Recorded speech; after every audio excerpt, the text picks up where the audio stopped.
A David, que ha dado muchísimas clases acá para el TED. Doctor David Wannerman es licenciado en imágenes, médico psiquiatra y está en el Servicio de Neurología del Borda. Hace también investigación, docencia de grado, posgrado, etc. Y bueno, más allá de eso, un amigo personal y del TED que siempre nos ha estado apoyando con su especialidad en un psiquiatra en un servicio de neurología y con una producción de imágenes. Más allá, sin dejar de lado la psiquiatría clásica. Por lo tanto, mil gracias de nuevo por haber venido. Lo tuyo. Bueno, muchas gracias a ustedes por la invitación, como siempre, por adelantado, por la tolerancia. Y bueno, notas previas, siempre agradecimiento a colegas que me han facilitado algunas imágenes que no eran de producción propia. Conflicto de interés no hay,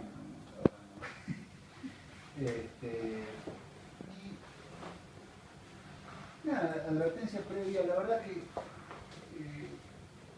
mi sí creo que para esta charla fue un producto de mi impulsividad. Un problema de sí fácil, quizás, porque es un problema complejo el tema este de las imágenes de impulsividad, que realmente cuando me puse a pensar de qué iba a hablar, en realidad me di cuenta que bueno, había algunos giletes que en realidad no uno sobre los que nunca me había detenido a pensar.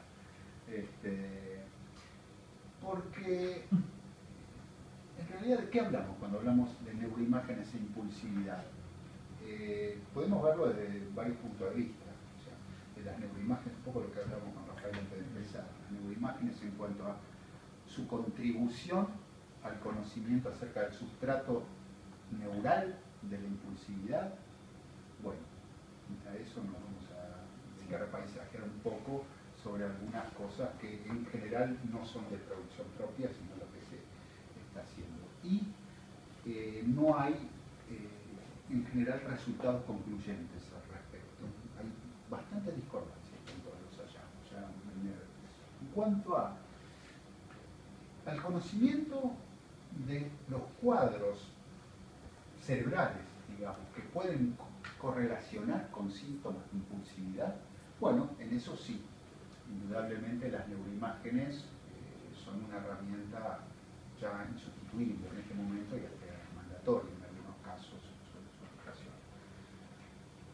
Más en neurología, más en neuropsiquiatría que en psiquiatría propiamente dicha, ¿no?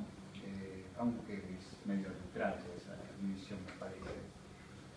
En cuanto al conocimiento de los mecanismos profundos, bueno, que es la gran ilusión en relación a lo que podemos esperar de las neuroimágenes funcionales, bueno, eso lo vamos a recorrer así brevemente, lo que se está haciendo ahora, pero insisto, es bastante controvertido, y bastante controvertido por distintas razones. Seguir por venir una ilusión, porque ya Freud, ¿no?, en su proyecto Psicología para Neurólogos, hablaba de su esperanza en que en el futuro, con el desarrollo tecnológico, se pudiera conocer más acerca de lo que era el sustrato neurológico de los fenómenos psíquicos. La realidad es que a 100 años, casi no hemos avanzado mucho en relación a eso, en relación al conocimiento profundo. Sí de los correlatos lesionales, sí tanto estructurales como funcionales, no en relación a la complejidad del fenómeno psíquico. Y en realidad, si hablamos de impulsividad, bueno, de esto de que estamos hablando, tenemos que dar un paso para atrás y decir, ¿de qué estamos hablando? ¿Podemos explorarla desde lo tecnológico, desde lo técnico, que son las neuroimágenes? Bueno, esto decía Heidegger, ¿sí? Que es alguien que reflexionó mucho sobre la relación entre la técnica y lo tecnológico. No despreciando la técnica, claramente, pero subordinándola como un aspecto si se me permite una analogía berreta, un aspecto táctico de la estrategia de desarrollo tecnológico, ¿no? En realidad, bueno, ¿de qué hablamos cuando hablamos de impulsividad? Yo creo, disculpen si no estoy muy interiorizado, pero ya vieron psiquiatría clásica, ya vieron neurociencia también, ¿no? No, la neurociencia no. Bueno, entonces voy a tratar de no meterlo mucho, pero bueno, básicamente en psiquiatría clásica deben haber visto que bueno, este es un debate que ya tiene muchos años, qué sé yo, casi 200, ¿no? Sobre qué es la impulsividad.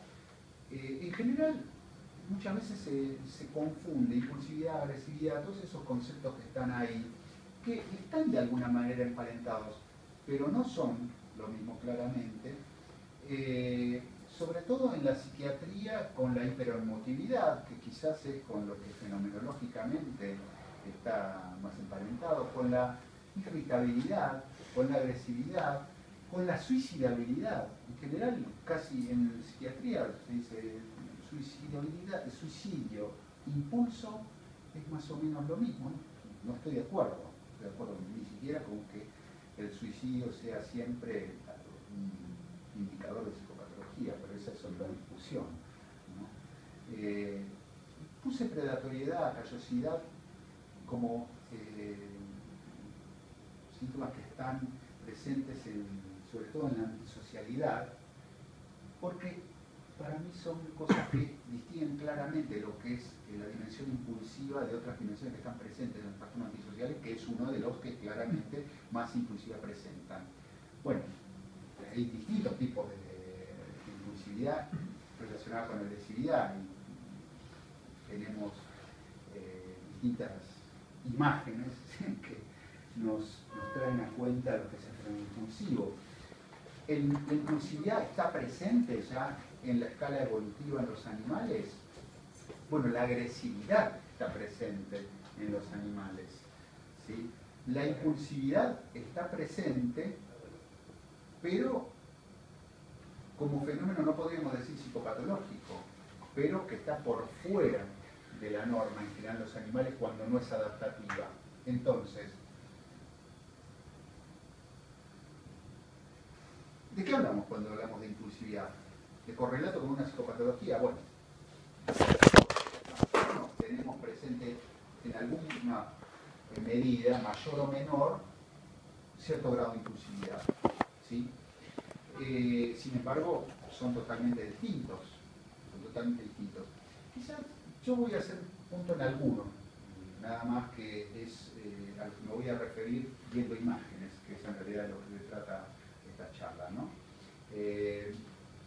Los trastornos de personalidad del grupo B, particularmente el antisocial, perdónenme la voluntad de serme cuatrosa, pero bueno, es lo que hay, ¿no? Prefiero la psiquiatría clásica, claramente, pero si nos referimos a los trastornos de personalidad del grupo B, el trastorno antisocial, el trastorno límite, son claramente patologías donde hay un grado de impulsividad presente, en general, bastante importante. Obviamente, con el control de los impulsos, en el retraso mental, hay impulsividad, sobre todo, después vamos a ver algunos casos, cuando cursa con epilepsia, ¿sí? Cuando son retrasos mentales graves, profundos, cursan con epilepsia, hay impulsividad. Entonces, vemos pacientes impulsivos, muy impulsivos. Y la sociopatía y la psicopatía, bueno, ahí obviamente son desglosamientos clínicos del primer ítem, que es es una referencia al DSM, porque no existen como categorías diagnósticas en el DSM la sociopatía y la psicopatía. Entrarían dentro del trastorno antisocial de la impulsividad. Sin embargo, vemos que en la sociopatía, en general, hay impulsividad. En la psicopatía no siempre hay impulsividad.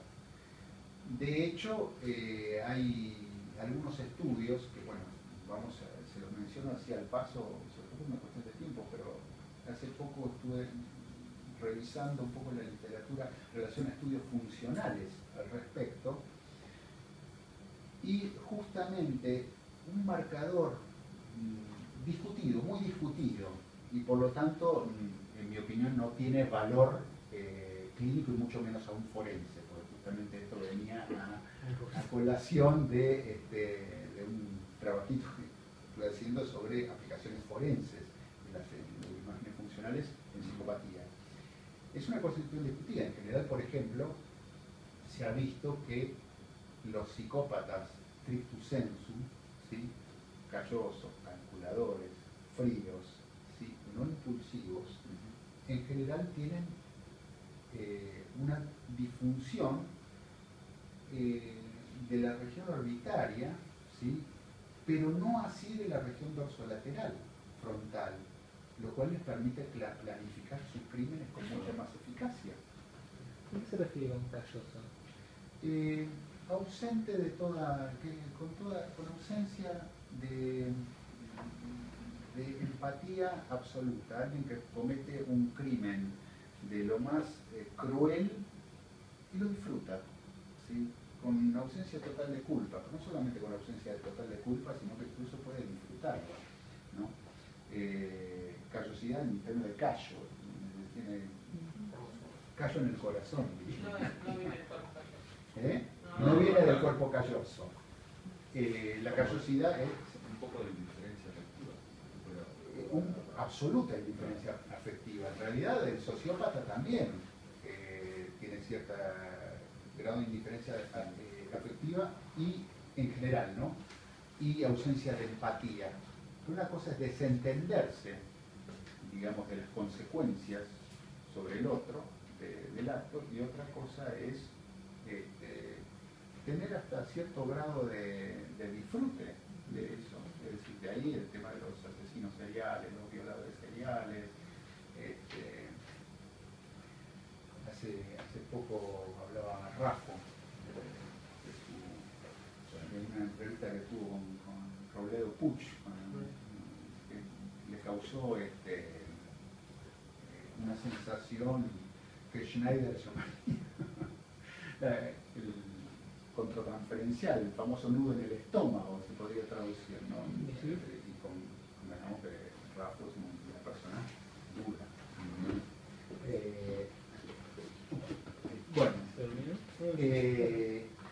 Pero bueno, a lo que iba es a que justamente mientras los sociópatas, vamos a llamarlos, porque acá, o sea, el problema es que los pacientes no estudian los manuales, en eso estamos de acuerdo, entonces las divisiones no son tajantes entre una categoría y otra, entre un caso y el otro, pero aquellos antisociales poco exitosos, vamos a llamarlos, que son los que vuelan las cárceles en definitiva, ¿no?, que cometen un acto impulsivo, poco calculado, terminan en la cárcel, no les va bien, digamos, en general no funcionan cognitivamente bien, ¿sí?, no prevén las consecuencias de sus actos, ¿sí?, pero aparte no las pueden planificar, ¿sí?, y eso tiene un correlato funcional en resonancia cuando se los ha estudiado. Discutible igual.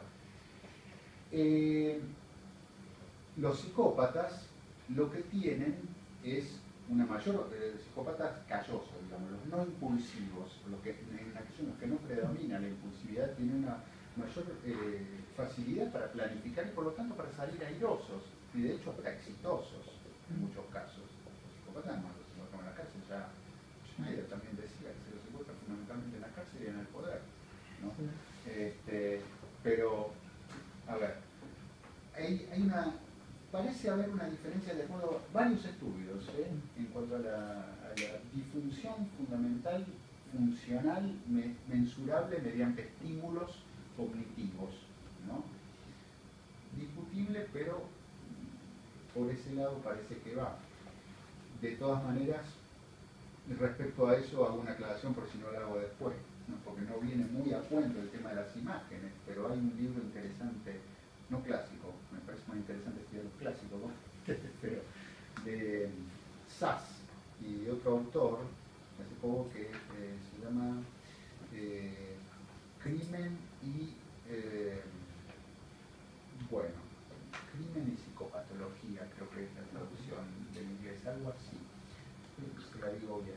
pero donde básicamente lo que sostienen es que no se puede, o crimen y cerebro, crimen y psicopatología, no me acuerdo bien, pero que no se debe tratar de psicopatologizar las conductas criminales siempre, no se debe buscar el sustrato psicopatológico en las conductas criminales siempre, ¿no? O sea, tratar de patologizar lo que sencillamente es criminal, aunque es algo en el mismo sentido. Bueno, los trastornos del estado de ánimo, saliéndonos de ese... Sí, peligroso de psicopatologizar a ciertos personajes en las cárceles, tal vez puede ser que queden como eximidos de culpa. La pregunta sería, el beneficio sería tal vez el tratamiento. Acá es un tema socialmente complicado, digamos, que es muy probable que muchos de estos pacientes tengan déficits cognitivos y sean fácilmente medibles. Fácilmente, bueno, hay pacientes, hay... El tema es que hacemos una vez que descubrimos eso también, ¿no?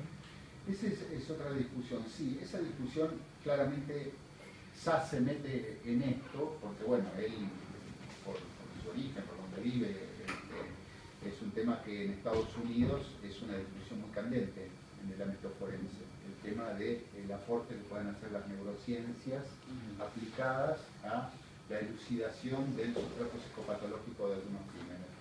¿Sí? Y sobre todo hay media biblioteca a favor y media biblioteca en contra. SAS en ese sentido no toma partido directamente en cuanto a... No se mete en cuanto a la validez de los trabajos, de las conclusiones a las que se arriba, pero sí en cuanto a la peligrosidad de suponer que a toda conducta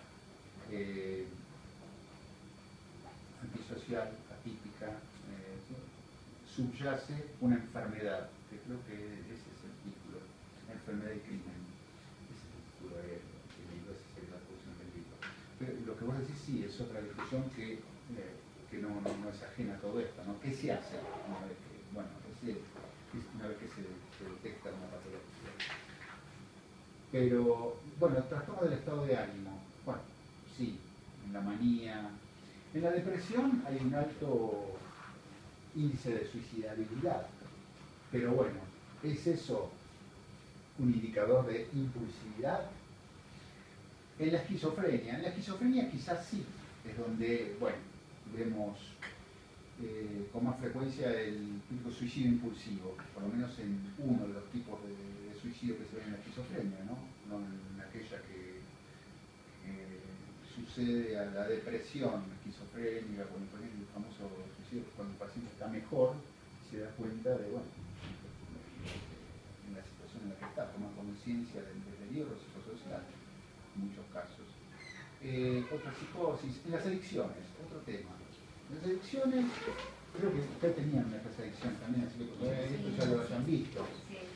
Pero también se asocia adicciones a impulsividad.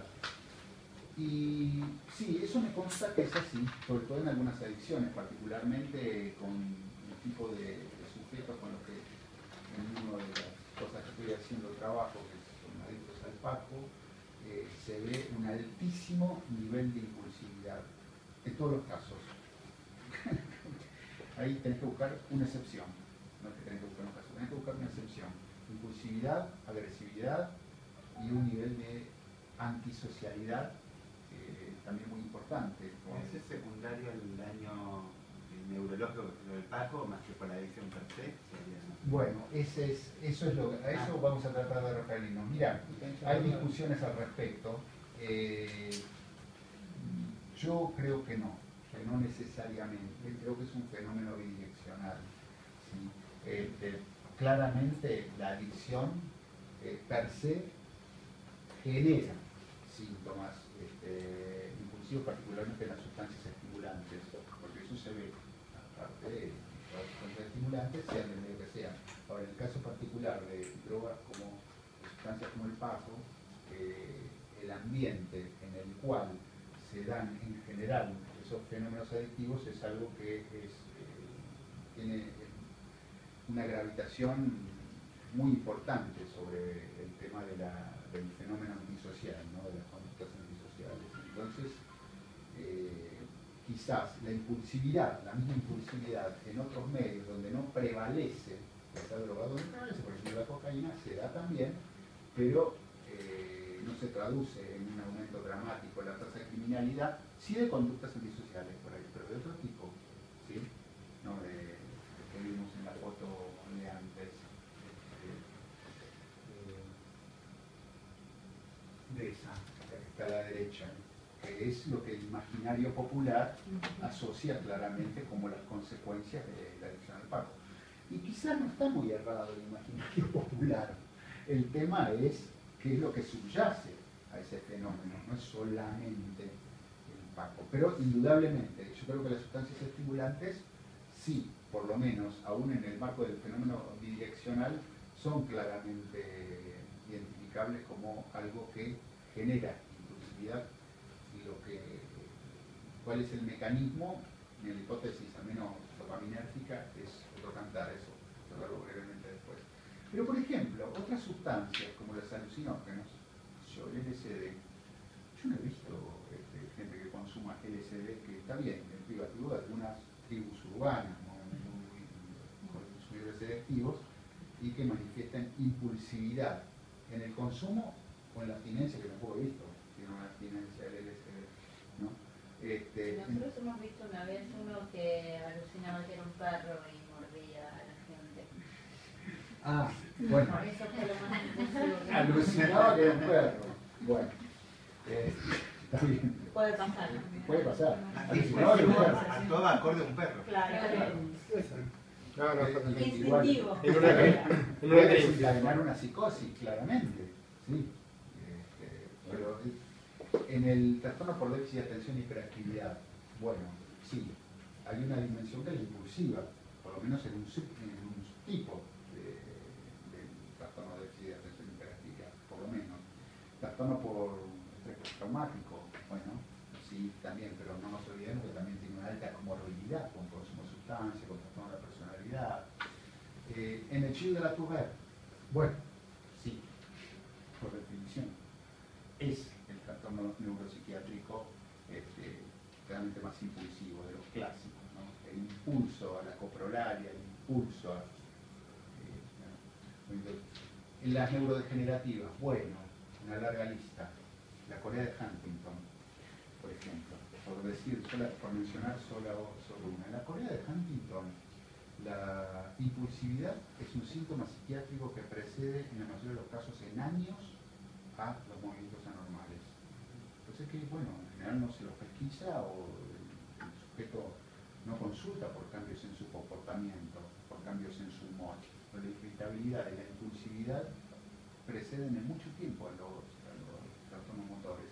La enfermedad FAR, los ganglios basales, que en general parece una esquizofrenia, hasta que empieza con el piramidalismo, perdón, con el extrapiramidalismo, porque también cursa con Parkinson secundario, ¿sí? Pero también muy impulsivo. Nosotros tuvimos uno internado hasta que se murió en la sala de bordo. Muy raro, enfermedad FAR. Pero bueno, en las demencias puede haber impulsividad, aunque sea en realidad secundaria a la reacción del entorno, ¿no? O es una reacción a una actitud, en todo caso, de contención no adecuada del entorno. La epilepsia, es más, en el imaginario popular, la epilepsia se asocia en general con impulsividad, más de la cuenta quizás, ¿no? Pero claramente, bueno, ahí lo tenemos al pobre Vincent, con su oreja volada en un episodio de impulsivo, claramente, ¿sí? Que todos ustedes conocen la historia. ¿Y qué era a propósito? Bueno, tenía síndrome de impulsividad, Van Gogh. Bueno, Jaspers, que van a estudiar a Jaspers, ahora le dedicó un libro, Philibert Hölderlin Van Gogh, la patografía de Van Gogh. Después estudiar a Van Gogh en un libro. Para Van Gogh, para Jaspers era un esquizofrénico, Van Gogh. hay quienes lo han diagnosticado como epiléptico, ¿sí? De hecho, dos de los más grandes epileptólogos del siglo XX han escrito varios artículos sobre la epilepsia de Van Gogh. Hoy en día, claramente bipolar. Sin duda, a mí, más allá de que no me entusiasma mucho esa ola bipolar, pero leyendo el libro de guardia del hospital donde internaron la última vez, que está en el Museo Van Gogh, francés no leo, pero está en la traducción al inglés, lees eso y es una pintura de un furor maníaco. Pero hay razones para pensar, hay media docena de diagnósticos presuntivos más del pobre Van Gogh. Les puse esas fotos a propósito porque fíjense, si algo habla a favor de la bipolaridad es el cuadro de arriba, Campo de Trigos, en una época up de Van Gogh, y el mismo cuadro pintado abajo, que fue el último cuadro que pintó antes de dispararse, ¿sí? Presagio. Pero al medio, fíjense que está el doctor Gauchet. El doctor Gauchet fue su médico tratante, y lo que tiene sobre la mesa es una planta digital. La planta digital se usaba por aquellos años, sin mucho éxito y sin mucho fundamento neuroquímico, ¿no?, para tratar la epilepsia. ¿Sí? O sea que claramente para el doctor Gauchet era un epiléptico. Por cierto, ese cuadro no le gustó a Gauchet y tuvo una historia tortuosa que si quieren otro día les cuento. Bueno, entonces volviendo a lo nuestro, hemos dilatado bastante. ¿Qué es lo registrable mediante neuroimágenes? ¿Qué es lo que podemos registrar mediante neuroimágenes? ¿El síntoma de impulsividad? No. Eso más clínico. Sí, claramente. Es que, bueno, puede haber un correlato neuroimagenológico. ¿El diagnóstico? No. Claramente no. El rasgo, bueno, hay autores que justamente lo que tratan no es, no vamos a banalizar sus posiciones, de decir que pueden rastrear el rasgo impulsivo, pero sí el correlato imaginológico, el rasgo, que al menos hay una alta correlación entre rasgo y expresión en ciertos modelos neuropsicológicos aplicados a neuroimágenes o neuroimaginológicos. Pero vamos a ver. El fenómeno de la impulsividad, el momento de la impulsividad, y no, desde ya que no, aparte por el diseño mismo de los estudios, lo que se puede hacer es llevar al paciente a ponerlo en una situación en la cual pueda tener que responder eventualmente de forma impulsiva ante un estímulo. La región involucrada en el estado basal, bueno, sí, eso en algunos casos sí, lo que les comentaba en relación a los casos neurológicos más duros, los casos de enfermedades neurodegenerativas, enfermedades neuropsiquiátricas, la epilepsia misma, ¿sí? Los casos lesionales, ¿sí?, de lesiones en regiones que llevan a la desinhibición y por tanto al impulso, ¿sí? La lesión de regiones involucradas en la inhibición del impulso, bueno, en el grupo de la impulsividad, eso sí, mediante imágenes estructurales lo podemos estudiar. De hecho, ya son regiones que habían sido estudiadas por anatomía patológica hace muchos años, un siglo. La región involucrada durante un estímulo, bueno, a eso se dedican las neuroimágenes funcionales hoy en día, sobre todo con estímulos. Bueno, ¿y qué modalidad? Entonces, bueno, la tomografía computada, la resonancia estructural, nos dan cuenta de lesión tisular, ¿sí?, con más definición la resonancia que la tomografía, claramente, y aparte, bueno, la resonancia tiene aparte la ventaja de no irradiar al paciente y por lo tanto en los trabajos de investigación, los estudios clínicos, es aceptable por la replicabilidad del estudio, la repetibilidad del estudio, ¿sí?, a no tener que irradiar al paciente. Hoy en día, desde el punto de vista de las normativas éticas en investigación, son inaceptables los estudios que usan radiaciones ionizantes solo para investigación, ¿sí?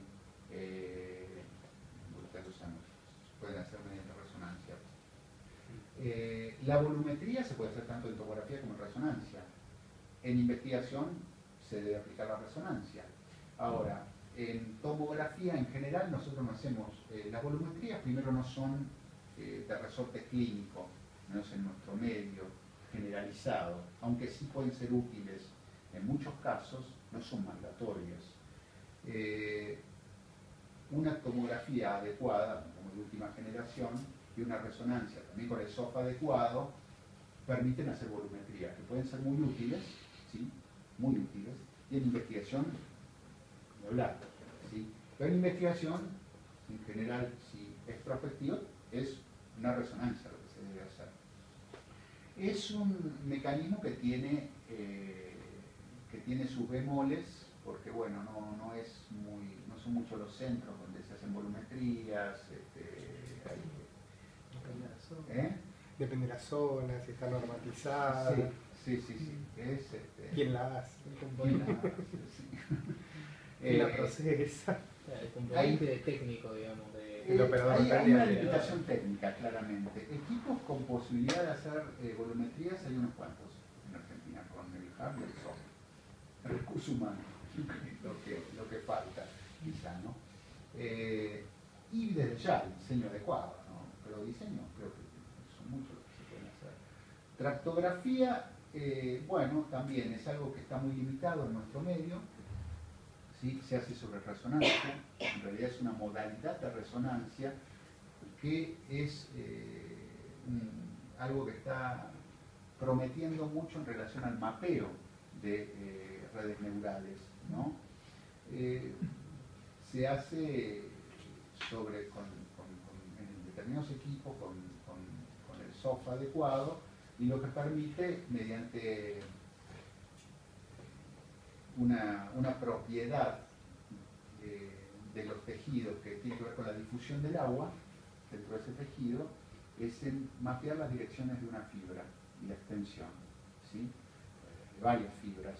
Entonces eso en realidad es en buena medida el sustrato técnico del proyecto Conectón Humano, que es el proyecto del que hablábamos antes de empezar la charla, ¿no? Acá, bueno, estamos penosamente tratando de rescatar los datos crudos de algunas resonancias para ver si podemos hacer tractografías prospectivamente sobre algunos pacientes que estamos estudiando, porque en realidad no se están usando clínicamente. El SPEC basal. Bueno, el SPEC basal en realidad lo que hace basal es dar más precisión funcional a lo detectable estructuralmente en algunos casos, por ejemplo epilepsia, ¿sí? Pero en realidad el estándar es basal y con estimulación, justamente en epilepsia, porque para detectar un foco epileptógeno, ¿sí? En realidad no con estimulación, sino intraictalmente la sensibilidad llega al 85%, ¿sí? Pero interictalmente la sensibilidad baja un 40%. ¿Sí? Ahora, con estimulación lo que podemos hacer es, mediante una estimulación cognitiva, ver si se activa una determinada región, lo cual, si se trata de estímulos cognitivos a los efectos de identificar zonas activadas o no durante la estimulación cognitiva y que estén relacionadas con la impulsividad, estamos en el horno, porque tiene muy poca resolución en ese sentido del espectro, en esos casos, ¿no? Temporal y espacial. No. El PEC basal, bueno, en realidad es básicamente lo mismo del SPEC basal, pero con mayor resolución espacial, o sea, mayor posibilidad de discriminar como distintos dos puntos separados en el espacio. El PEC basal con estimulación, lo mismo que el PEC basal. Y en realidad las expectativas, ¿dónde se cifran? En el último, en la resonancia funcional, ¿sí? Que es lo que nos permite estudiar un cerebro sobre la base de una resonancia estructural, aplicando un estímulo y registrando qué zonas se activan durante la aplicación de ese estímulo, ¿sí? El diseño de esto es muy complejo y es lo que limita básicamente la posibilidad de inferir los resultados, porque el principio técnico es bastante sencillo. Fíjense, ustedes saben que la hemoglobina y puede tener dos modalidades, dos formas estructurales, la deoxihemoglobina, y en tanto se activa una región cerebral, por ejemplo, por un estímulo cognitivo, cambia conformacionalmente la hemoglobina. Al cambiar conformacionalmente, cambia su señal magnética también. Al cambiar su señal magnética, cambia cómo se visualizan las imágenes. Entonces, eso es el principio técnico así de sencillo que permite que nosotros aplicamos un estímulo y el resonador, bueno, mediante una serie de algoritmos matemáticos que tiene en la cabeza el ordenador, no nos encargamos nosotros de andar haciendo manuales a los cálculos, ¿sí? Nos dice qué zonas se activó durante ese estímulo. Dicho así, es muy sencillo.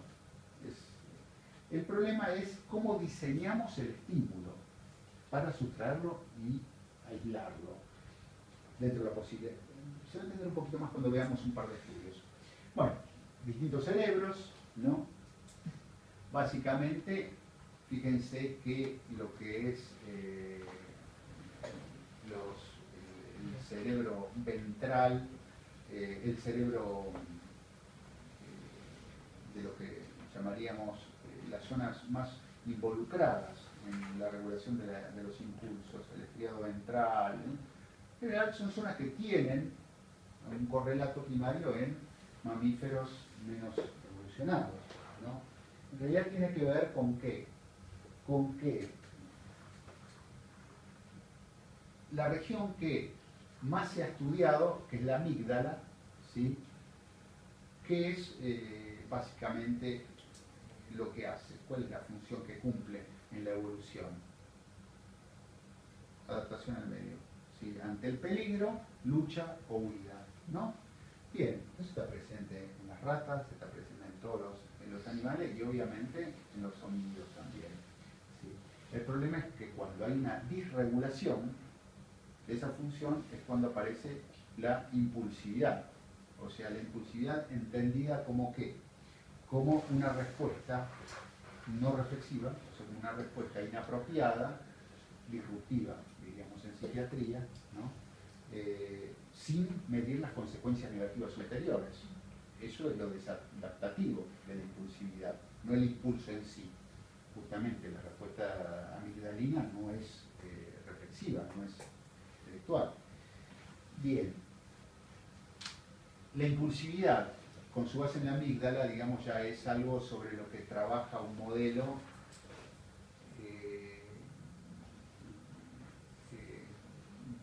de abordaje terapéutico. De hecho, Linehan ya hace 21 años que dijo, bueno, en la amígdala está el sustrato de la disregulación emocional que se ve en los trastornos borderline de la personalidad, y sobre eso diseña todo su modelo terapéutico, ¿no?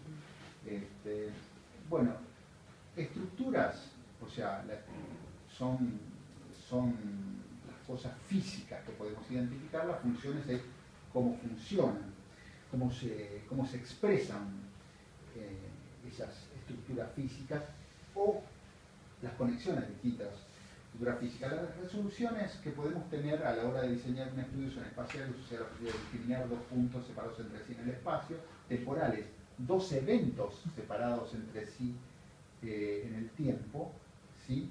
Y de contraste, o sea, qué tan distinto es de las estructuras que lo rodean. Pues tenemos que pedir un estudio. Bueno, preguntas que nos deberíamos hacer, digamos, en nuestro rol clínico, ¿no? Ahora nos ponemos en nuestro rol clínico, ¿no? Nos dejamos de volar sobre para qué sirven las neuroimágenes y nos plantamos en ¿para qué me pueden servir las neuroimágenes a mí, con este paciente? Bueno, creo que esta es una buena guía en relación a para qué nos pueden servir. Esto está sacado de la guía de indicaciones de estudios por imágenes de la Comisión Europea de Salud, ¿no? Que tratan de regular cuándo se deben pedir neuroimágenes y qué. Es un cuadernillo, así que también salió acá editado como las recomendaciones del grupo de expertos argentinos. ¿Habría una posibilidad que nos facilites un PDF para Sí, se los mando. Les mando las dos versiones, que son exactamente iguales.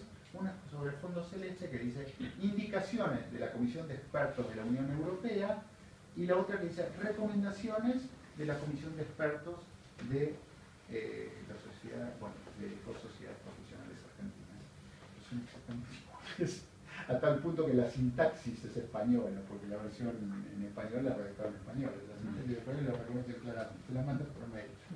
Son muy restrictivos, son muy restrictivos sobre lo que da respecto. ¿Nos vimos? Ah, sí. Bien. Ahora, si queremos hacer un estudio con estímulo, ya no vamos a la resonancia funcional, ¿nos sirve? ¿Para qué? ¿Para la clínica? Bueno, para la clínica, ya vimos, si nosotros sospechamos que el paciente tiene una lesión cerebral, que es el origen de su disruptividad, de su impulsividad, particularmente, bueno, una resonancia es lo más adecuado, claramente, aunque hay casos en los cuales no disponemos de una resonancia, disponemos de una tomografía, y la tomografía nos puede dar información, de hecho a veces nos la da, pero una resonancia tiene mucha más definición. Un SPECT en algunos casos, un PET en otros, ¿sí? Ya para afinar la puntería, pero ya si decimos, bueno, a mí me gustaría estudiar si este paciente responde impulsivamente a determinado tipo de estímulos. ¿Nos serviría pedirle una resonancia funcional suponiendo que tengamos acceso al estudio? Porque el paciente, bueno, quiere pagarlo o porque el pago se lo cubre. Realmente creo que no. Creo que no. Sobre todo porque no hay protocolos de estimulación que estén validados, que estén indubitablemente reconocidos como sensibles para identificar determinados patrones de respuesta.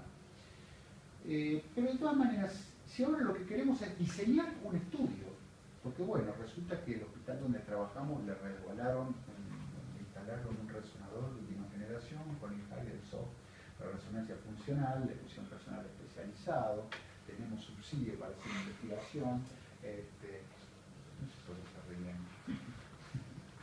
Pero bueno, entonces queremos diseñar un estudio. ¿Qué tipo de estímulo aplicaríamos? ¿De toma de decisiones?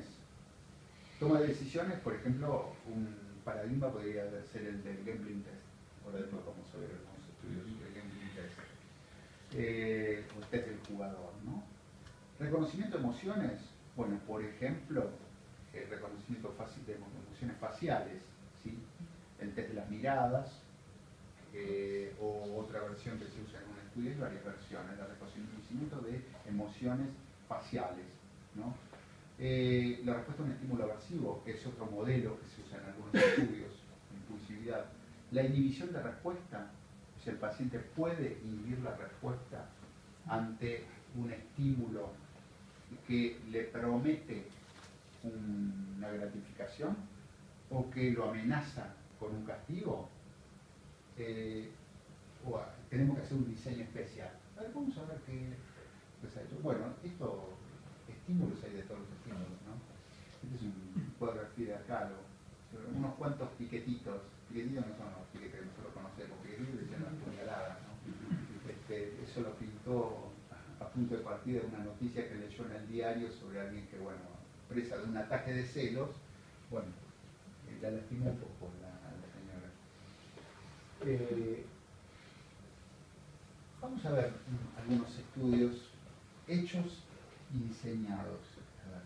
No sé si alguna vez lo mostré en alguna oportunidad. Este es un caso de una paciente que tuvimos internada en el hospital donde hice la residencia, que entró con un diagnóstico presuntivo de un trastorno límite de la personalidad. Una paciente con una crisis de impulsividad realmente sobrecogedoras, volaba todo por la casa, bueno, internada, y ese era el diagnóstico presuntivo.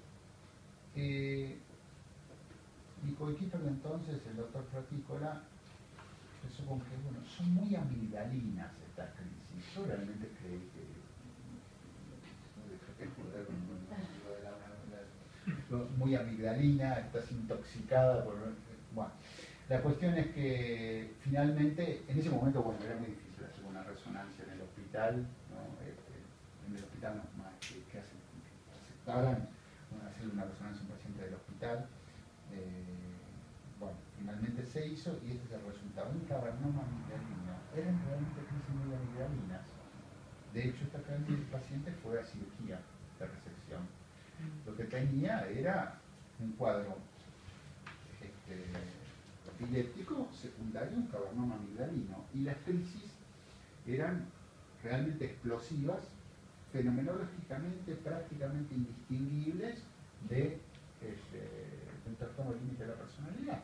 Porque aparte, si... ¿Eran acorde a esa situación? Sí. ¿Qué edad del paciente? Esta paciente tenía en ese momento 45 años, creo. ¿No sabía?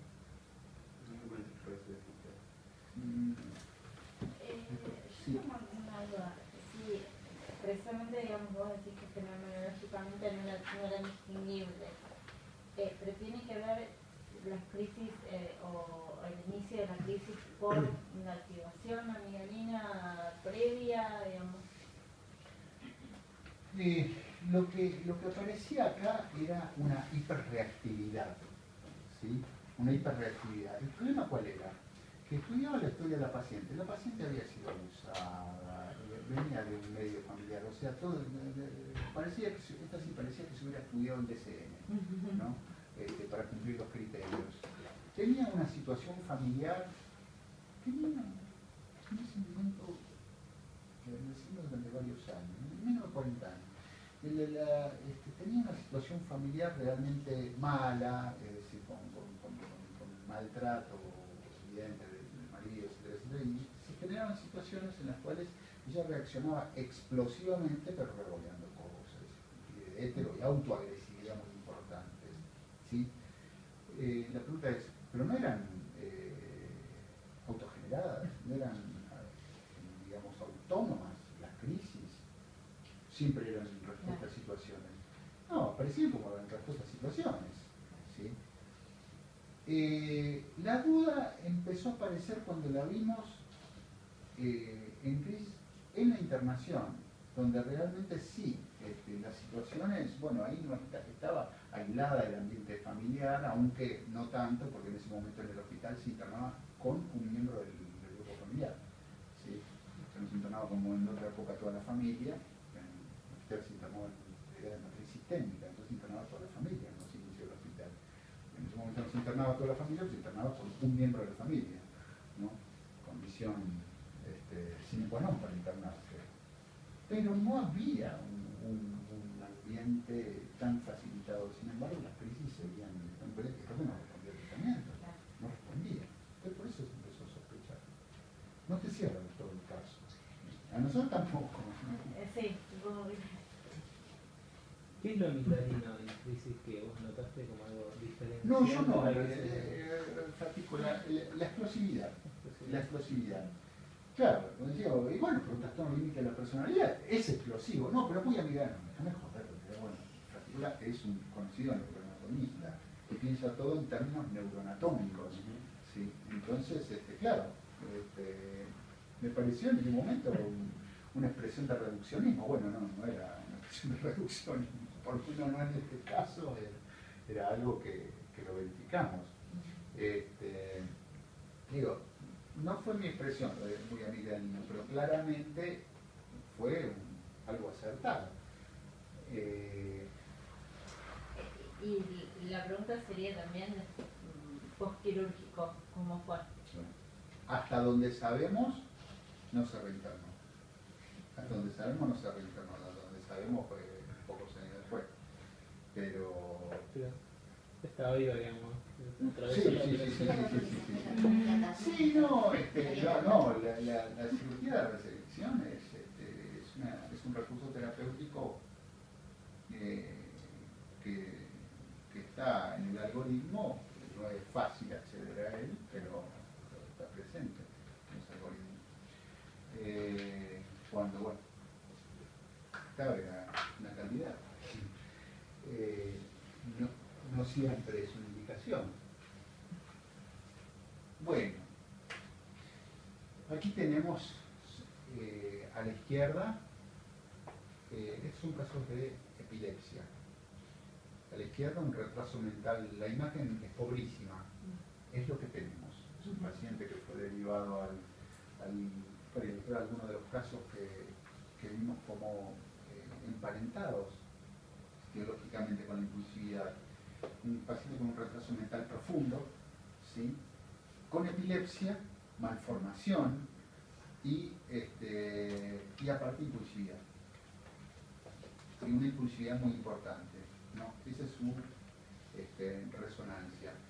Lo que vemos ahí es una atrofia mayor que la esperable en la edad. Un paciente en ese momento tenía 30 años en el momento de la tomografía. Es una tomografía muy mala calidad lo que teníamos y la verdad no ameritaba hacer una resonancia porque el tratamiento no iba a variar con eso. A la derecha sí que tenemos una resonancia y esa es una epilepsia secundaria a una meningitis bacteriana.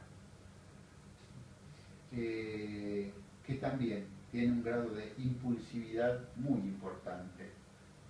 Ahí no hay retraso mental profundo, pero sí hay mucha impulsividad.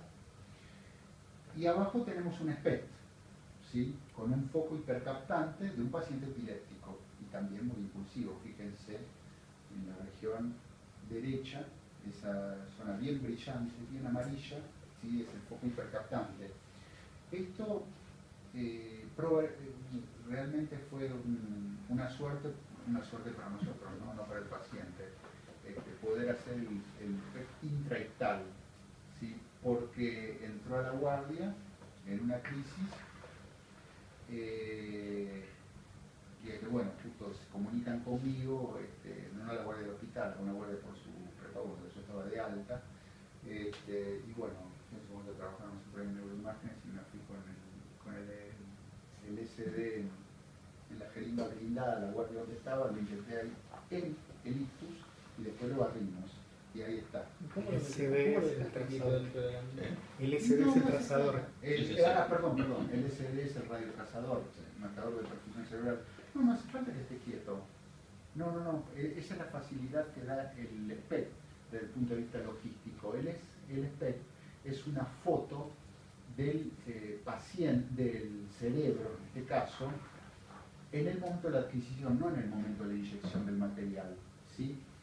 Es una foto del nivel de perfusión en el momento de la inyección y los 5 minutos peri-inyección, ¿sí? De lo que está pasando en el cerebro en términos de perfusión como reflejo de la activación en el momento de la inyección. Vos el estudio lo puedes hacer 1, 2, 3 horas después y para entonces lo puedes sedar. No, por eso tiene una mayor facilidad logística, por ejemplo, el SPECT o la resonancia funcional, ¿sí? Pero tiene el gran problema de que no tiene posibilidad de discriminación temporal, ¿sí? Porque es en ese momento, la foto de ese momento, no es una película. El paciente se murió, por cierto, hace unos meses. Murió en un ictus, en un estatus epiléptico. Un paciente joven, tendría ahora, no sé, 42 años, 41, 42 años más o menos. El primer ictus nos permitió hacer el SPECT, el segundo zafo también, el tercero se murió. El primer estatus, perdón. Esto para recordar que los estatus epilépticos tienen mortalidad, hay que reconocerlo y tratarlo. Acá lo reconocí, pues ya lo conocían en la guardia donde iba, pero bueno, no fue muy presto. Bueno, esclerosis mesial, temporal, ¿sí? En T2, T1, ahí se ve a nivel hipocampal, por debajo, ¿sí? La señal que brilla en T2 fundamentalmente, ¿sí? Es una esclerosis. Este es un marcador también importante. Bueno, este es un desastre.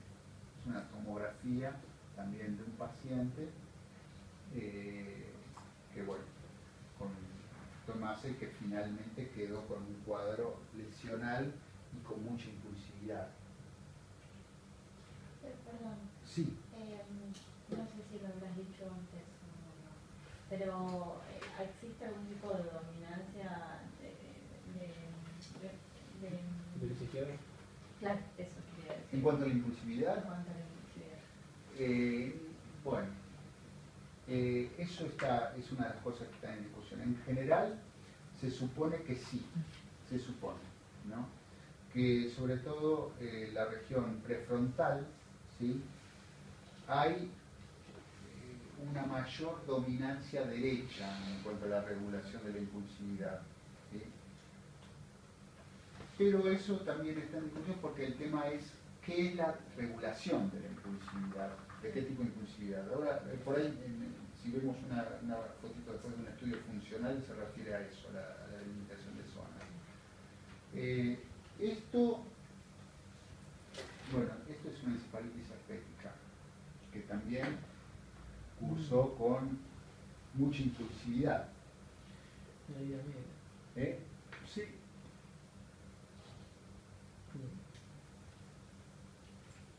A ver, bueno, otra epilepsia, esta vez es un PET, fusión, resonancia a la izquierda, PET a la derecha, fusión, perdón, PET al medio, PET, fusión a la derecha.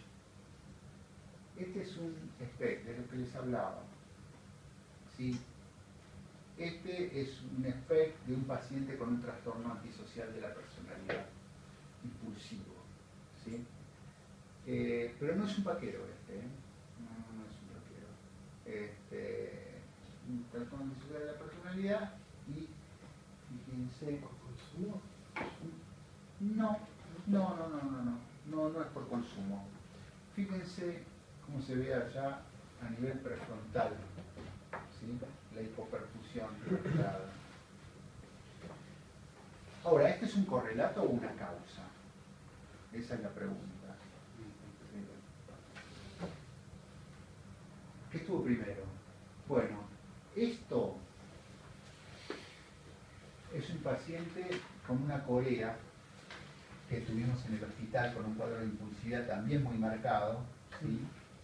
Y en ese momento en realidad la duda era si era una corea postcocaínica o una corea de Huntington, ¿sí?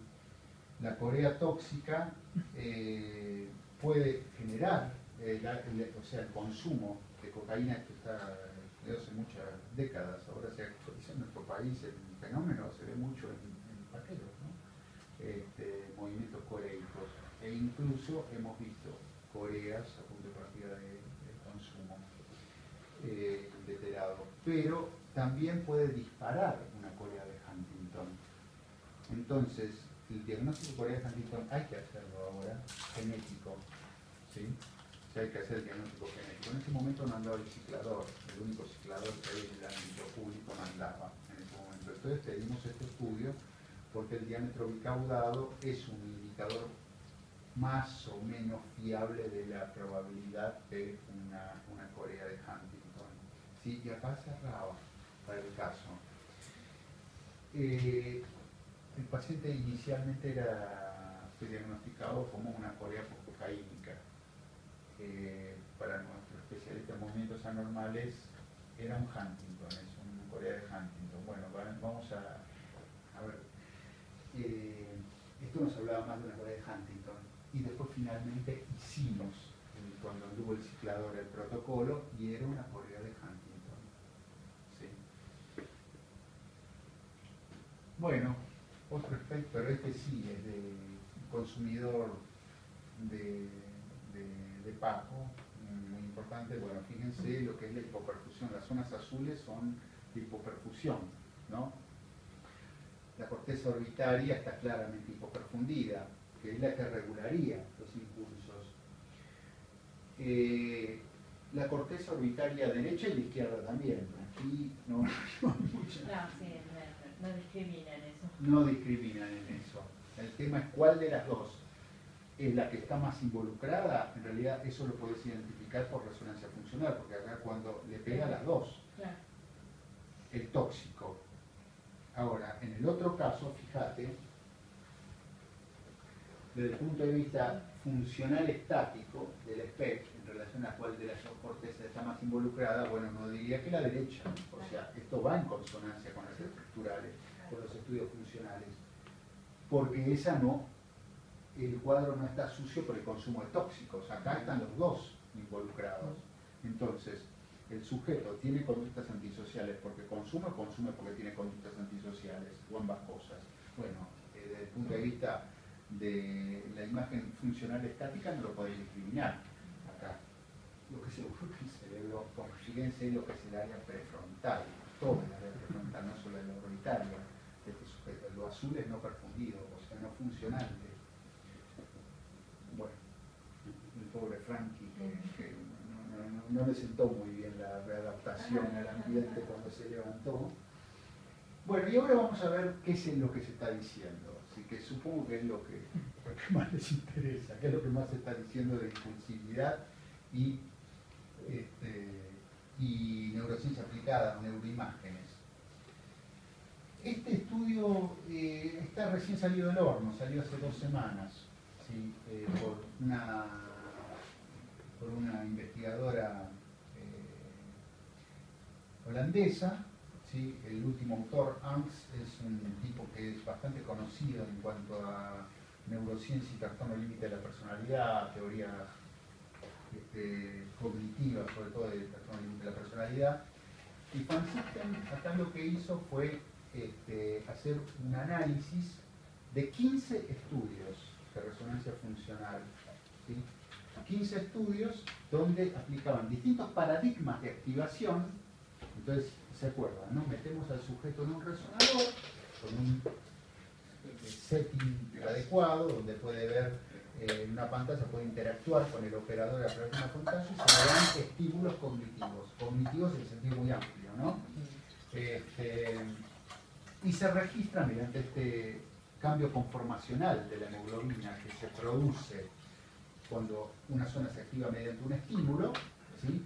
Y ese cambio conformacional se traduce en una diferente señal magnética que es graficada de otro color por el equipo. Y entonces, ahí con distintos modelos, distintos paradigmas se llama, ahí es donde interviene el tema del paradigma, o sea, cómo se modela el experimento, se estudió la reacción de los individuos a distintos estímulos. ¿En cuanto a qué? A la emoción, a la regulación de la emoción y la impulsividad en pacientes límite. Y comparado contra controles. Están los 15 estudios. Bueno, se han medido las dimensiones de la regulación emocional, de la impulsividad y de la sensibilidad emocional, digamos. Y los paradigmas son los que están en la columna del medio, o sea, ver imágenes o leer textos neutrales o de estímulos positivos, ¿sí? O abajo ver imágenes neutrales de rostros felices, tristes o miedosos, ver imágenes con escenas sociales negativas o positivas, ¿sí? Distintos estímulos. Y las zonas que se estudiaron en la columna del lado: la amígdala, el cerebro completo, el hipocampo y el núcleo accumbens, un ROI sobre la amígdala, distintas regiones. Bueno, y las otras cosas que hay es la relación hombre-mujer en cada estudio, ¿sí? Básicamente, ¿qué es lo que encontraron en la revisión de todo esto? Bueno, este es otro cuadro que hay en ese trabajo de Van Zuchten, donde ahí tienen arriba en abscisas todas las regiones que se estudiaron, que son un chorizo, como verán, ¿no? Ahí en ordenadas los distintos estudios con las dimensiones que se estudiaron, y tienen abajo, cuando hay más actividad en comparación de pacientes, en comparación con controles normales, menos actividad y un mix, ¿no? Y sintéticamente, ¿qué es lo que vemos ahí? La discordancia. Hay mucha discordancia. Fíjense cómo están, es un escopetazo. Eso, hay poco agrupamiento en realidad de los resultados, ¿sí? Después, si pueden leerlo, el artículo este fue bastante interesante, aparte se agarraron 15 artículos. David, ¿Te acuerdas de la actividad esa que teníamos de un artículo por día? Sí. Se relanzó y es uno por semana. ¿Lo podés mandar? Lo pedís, yo Ya te me mando. engancharon. Voy a pensarlo, no voy a responder impulsivamente. Yo se lo mando, les prometo que se lo mando. Hay lugar para abril, así que hay tiempo. No, lo tengo fresquito, es interesante, sí. ¿qué es la técnica? ¿No? Bueno, una es con ROI, versión de interés, y la otra es Small Volume Correction, corrección de volúmenes pequeños. ¿Cómo es eso?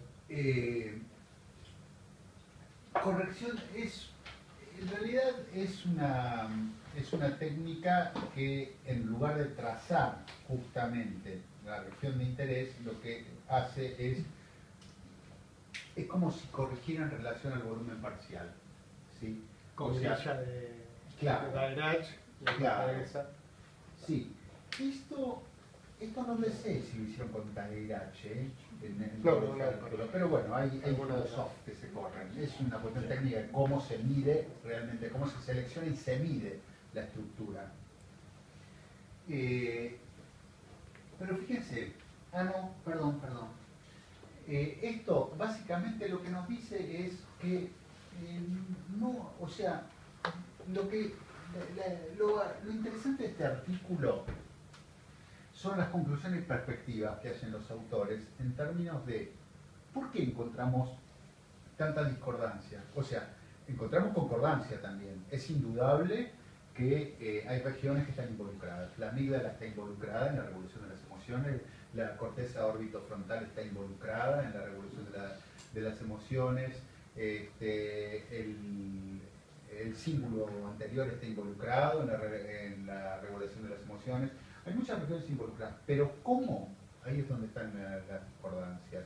O sea, ¿qué se activa y qué no se activa? Por ejemplo, hay artículos en los cuales supuestamente se activaría positivamente ante un estímulo del tipo visual, como ver una cara con miedo, ¿sí? Se activaría la región del estriado ventral y se apagaría, sí. Que estamos viendo un circuito dinámico en movimiento y el mismo estudio, la misma foto, si la tomé 100 milisegundos después, me cambió el resultado. Exacto. Y no solamente eso, bueno, todos esos reparos son cosas que los autores hacen. Básicamente, ¿cuáles son las limitaciones? Primero, la selección de la muestra, que cumple el trastorno de criterio diagnóstico de trastorno límite de la personalidad. Bueno, es un constructo bastante heterogéneo. Las comorbilidades, ¿qué son? Las comorbilidades de un trastorno límite de la personalidad. Ya si consume sustancias, ya de movida estamos hablando de un paciente. Después, una cosa elemental, pero que los autores detectaron que insólitamente parece no haberse tenido en cuenta. La medicación. Es decir, obviamente, a ver, porque dice, bueno, pero lo que se mide es impulsividad, o sea, cómo reacciona. Bueno, pero primero, o nosotros no creemos en la medicación cuando medicamos, o la medicación modela también, o por lo menos permite remodelar los circuitos neurales, entonces modifica eso. Porque si no creemos eso, entonces no creemos en lo que estamos haciendo, no creemos en lo que estamos haciendo cuando medicamos. Pero, por otro lado, si la base de la técnica es la modificación de justamente de la perfusión, o sea, de la activación, porque esa es la base de la técnica Walsh, bueno, la medicación puede modificar la perfusión. Y con lo cual depende de la medicación, ¿sí? La respuesta a la medicación, la perfusión puede estar modificada basalmente antes del estímulo. Entonces estás estimulando con un campo distinto en cada caso. ¿Cuál es el estado sintomático en ese momento del paciente? Antes del estudio. ¿Sí? Después, otra cosa que es de sentido común, pero ¿qué es un estímulo neutral? Porque todas estas tareas se hacen con controles, ¿sí? Con controles no solamente con sujetos control, ¿sí? Eso se puede hacer con resonancia, no se podría hacer con técnicas radioisotópicas o radiológicas, pero sí en los lugares donde bueno, se pueden reclutar pacientes, reclutar controles. Pero a ver, pero con controles de tareas, o sea, es ver el estímulo neutral de una cara, rostro neutral, un rostro enojado, con un rostro miedoso, ¿sí? Pero a la vez, cómo se sustrae las regiones que se estimulan diferencialmente por la activación del estímulo de las regiones involucradas en visualizar el estímulo, las áreas sensoriales primarias y secundarias. Entonces le muestran imágenes, por ejemplo, de rectas, que mire rectas, o imágenes geométricas, ¿sí? Bien. Pero cuando hablamos de rostros neutrales, por ejemplo, o de estímulos neutrales desde el punto de vista cognitivo, ¿qué es neutral? Es neutral para vos, pero si yo soy hiperreactivo emocionalmente, quizá no sea neutral para mí. Es más, quizá el setting del estudio no sea neutral, ¿sí? Entonces, y es algo muy difícil de mensurar, ¿sí? Y es acá quizás, esta es mi opinión, no le endosen esto a la pobre Linda Van Zuchten, muy linda por cierto, pero que quizás nosotros, por el depreciamiento de la clínica que se opera muchas veces cuando se ponen demasiadas expectativas en la técnica, entonces quizás descuidamos esos aspectos, ¿no? Es decir, seleccionamos, reclutamos pacientes que cumplen con un criterio, los metemos en la cohorte de pacientes a estudiar y dale para adelante. Pero después nos encontramos con estas discordancias, suponiendo que el estudio se haya hecho seriamente y que nadie haya dibujado y que no haya ocurrido ninguna de esas cosas, ¿no? Que también sucede. De estar estudiando químicamente el suelo de la Luna con un telescopio, digamos, es como, digamos, la capacidad de resolución de la neuroimagen de algo dinámico tiene como un problema, digamos, que es como sacar una foto, una carrera y decir cómo salió. Bueno, acá el tema de la resolución espacial y temporal es un problema. Sí. Es un problema técnico. Pero es un problema técnico que esto sí, quizás en relación, a lo que hablábamos respecto a lo que promete todo esto, quizás en muy poco tiempo más esté resuelto el tema de la resolución temporal. La posibilidad de discriminar como separados dos estímulos en el tiempo, en pocos milisegundos, que es el momento en el que opera un fenómeno psíquico, ¿sí? De hecho, ya ese nivel de resolución existe en la magnetoencefalografía. Lo que pasa es que la magnetoencefalografía lo que no tiene es resolución temporal, espacial, perdón. Pero en eso podemos confiar, en que las nuevas generaciones de resonadores, al menos en poco tiempo más, van a estar en condiciones de resolverlo. El problema es el paradigma, el diseño del estudio, que ahí nos remitimos a lo que decía Heidegger, ¿no? O sea, lo tecnológico como en realidad no descansa en lo técnico, básicamente, de la cuestión. Lo técnico es algo instrumental necesario, pero el diseño del estudio pasa por tener en cuenta todas las variables que pueden operar en ese fenómeno psíquico y que nosotros no estamos teniendo en cuenta. Pues si no, no tendríamos esta grado de discordancia, ¿sí? O alguien mintió, ¿sí? O alguien midió mal, o medimos cosas distintas. No hay, alguien me puede decir, quizás tenga razón. Bueno, quizá el problema radica en si se puede medir la respuesta emocional. Bueno, sí, creo que también esa.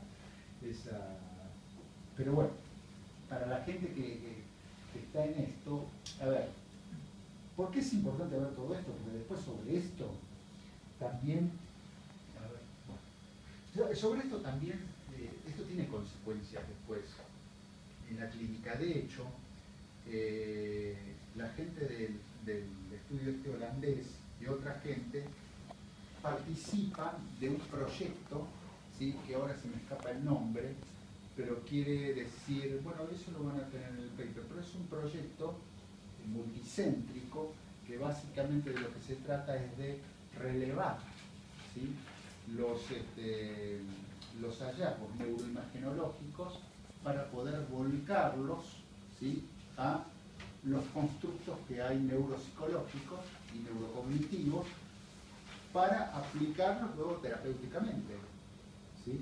En los modelos terapéuticos. Ahora, obviamente, entonces no es inocente que si nosotros identificamos claramente cuáles son los sustratos neurobiológicos de un trastorno o de una alteración o no. ¿Sí? En el mejor de los casos, llego a la conclusión de que no nos sirve. Es decir, que fueron aproximaciones, fueron intentos, pero que por ahora no estamos en condición de aplicarlo clínicamente. Lo mismo en el ámbito forense. En el peor de los casos lo aplicamos mal. Aplicamos algo sin suficiente, al menos poder estadístico, ¿no? Que es básicamente lo que reclama Pansup en colaboradores. Es decir, en el futuro se estudia, hay que discriminar mejor, hay que tener más poder estadístico, hay que aumentar la N y seleccionar los casos, y hay que afinar la puntería con los modelos, ¿no? Bueno, este es otro,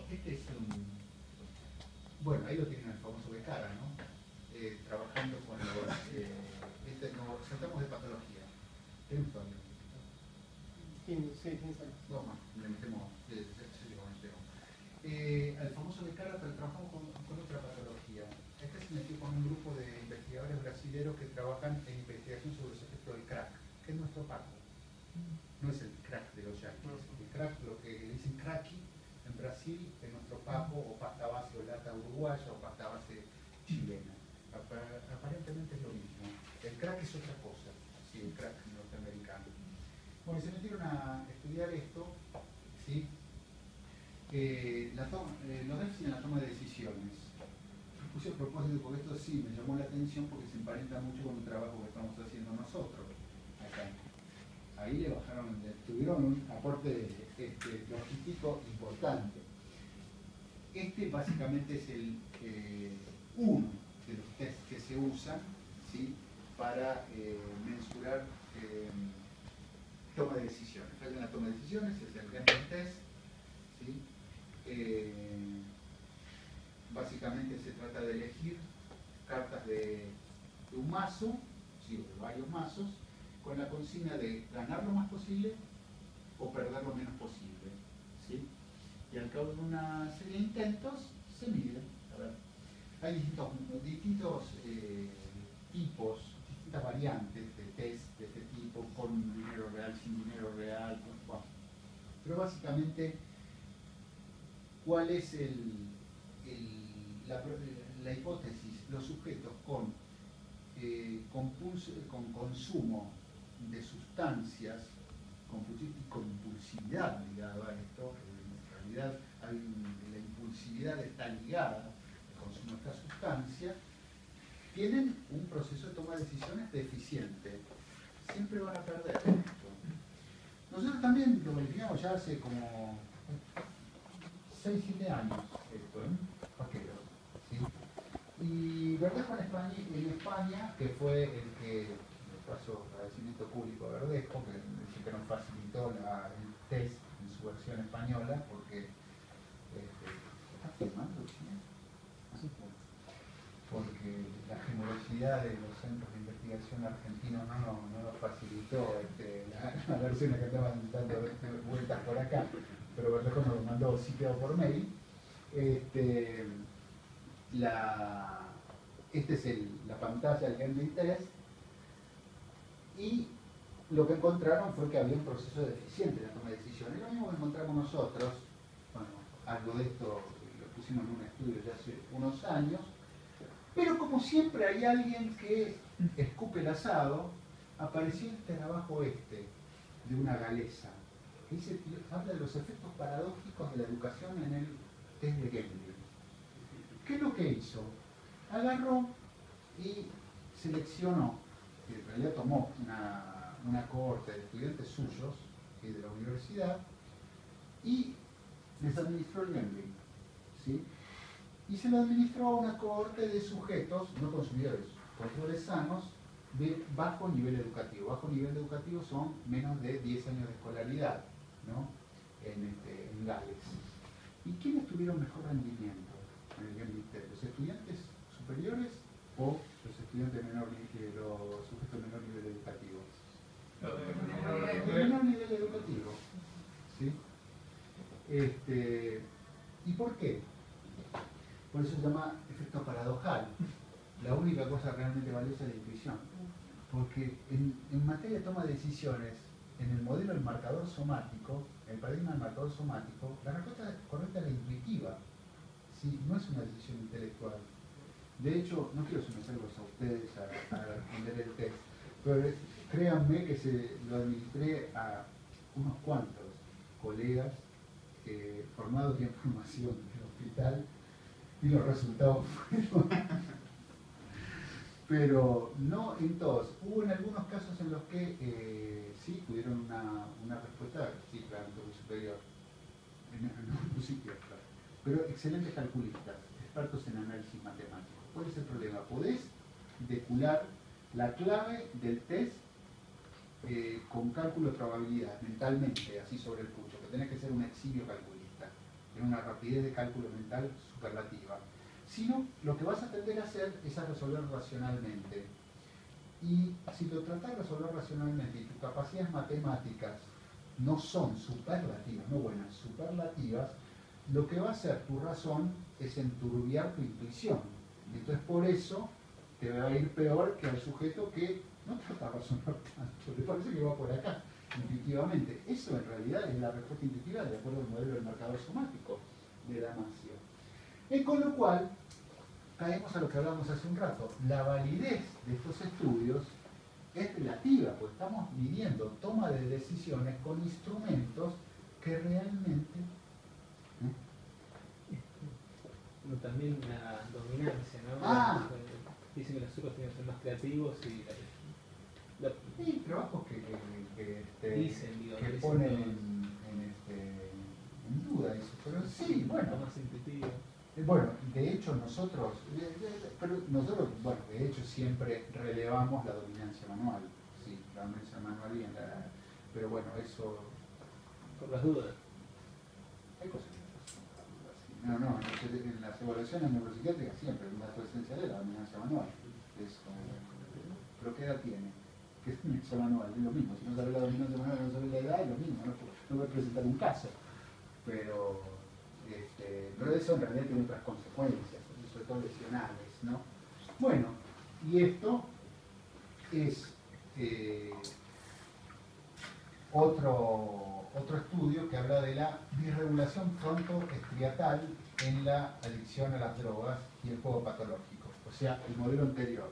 Pero acá lo que hicieron fue estudiarlo con resonancia, ¿sí? ¿Y qué dice? Inconsistencias. ¿Y por qué? Bueno, esto es un poquito más complejo, el juego y el modelo que usan. Acá, por ejemplo, lo hacen con dinero real, ¿no? Este es otro tipo de test. Pero, básicamente, ¿qué es lo que encuentran? Lo que encuentran... no están los resultados, pero básicamente lo que encuentran es que también hay discordancia en relación a las relaciones involucradas. O sea, que el circuito frontoestriatal, o sea, desde el estriado ventral a la corteza orbitaria, es algo que está en el centro de la regulación de la impulsividad, nadie lo pone en duda. Pero, ¿de qué manera, en qué dirección y cuáles son las regiones que se disparan primero? Eso es lo que, por lo menos de acuerdo a este paradigma de estudio, no cierra. Se fueron a marzo, digamos, los autores de este estudio. Otra patología, ADD. También, acá ponen en el foco de atención la respuesta ventral estriatal, o sea, frontoestriatal, ¿sí? Y en relación con los rasgos impulsivos en la población de no pacientes. Y este también es un metaanálisis. En este caso, bueno, esos son los estudios. Esas son las regiones que ponen en estudio, con los estudios, ahí en la columna de la izquierda están los estudios, las estadísticas para cada estudio, ¿sí? Y las regiones que